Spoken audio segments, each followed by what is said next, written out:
Ο αρχηγός Γιώργος Καραγκούνης που δεν θέλει να φύγει γρήγορα από τη Βραζιλία πάει στην επόμενη φάση. Εντάξει, είμαστε όλοι πολύ χαρούμενοι. Ήταν αυτό που θέλαμε από την αρχή. Το είχαμε πει όλα τα παιδιά. Ήρθαμε εδώ και ο στόχος μας ήταν να περάσουμε στην επόμενη φάση. Κάτι που δεν είχαμε καταφέρει ποτέ. Ξανά. Το πετύχαμε με εμφαντικό τρόπο.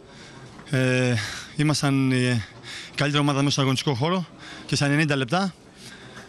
Βέβαια ήρθε τον γκολ στο 90, αλλά καμιά φορά όταν το κάνεις με δυσκολία είναι πιο γλυκό στο τέλος και είμαστε τώρα όλοι πάρα πολύ χαρούμενοι και θα περιμένουμε το επόμενο παιχνίδι πλέον.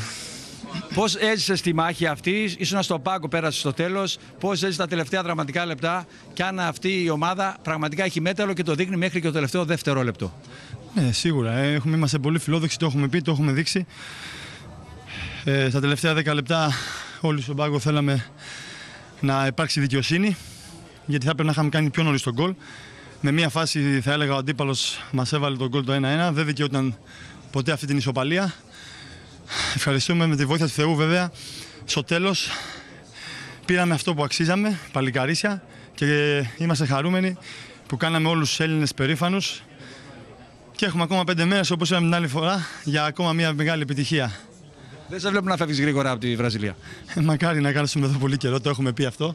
Είναι ωραία, γίνεται ένα υπέροχο Μουντιάλ. Τώρα που περάσαμε κι εμείς με την Ελλάδα θα γίνει ακόμα πιο υπέροχο. Κόντρα σε όλους. Ειδικά τους ξένους, όχι τους Έλληνες που κριτικάνουν πολλές φορές. Δεν τους αρέσει το styling και όλα αυτά. Η καρδιά όμως του Έλληνα μας αρέσει να παίζουμε και κόντρα σε πολλά πράγματα, γιατί σήμερα είμαστε για ένα αποτέλεσμα ενώ οι αντιπαλοί μας έπαιζαν για 2. Το πετυχαίνουμε για δεύτερη συνεχόμενη φορά, το πετύχαμε το 2012. Εντάξει, αυτή η ομάδα έχει δείξει ότι έχει αντοχές, έχει καρδιά, έχει πάθος και αυτό είναι που ζητάμε όλοι. Και μακάρι να είμαστε καλά και σε 5 μέρες να ξανακάνουμε μια μεγάλη επιτυχία για όλους τους Έλληνες. Ευχαριστούμε πολύ Γιώργο Καραγκούνη. Αυτός ήταν λοιπόν ο αρχηγός Γιώργος Καραγκούνης.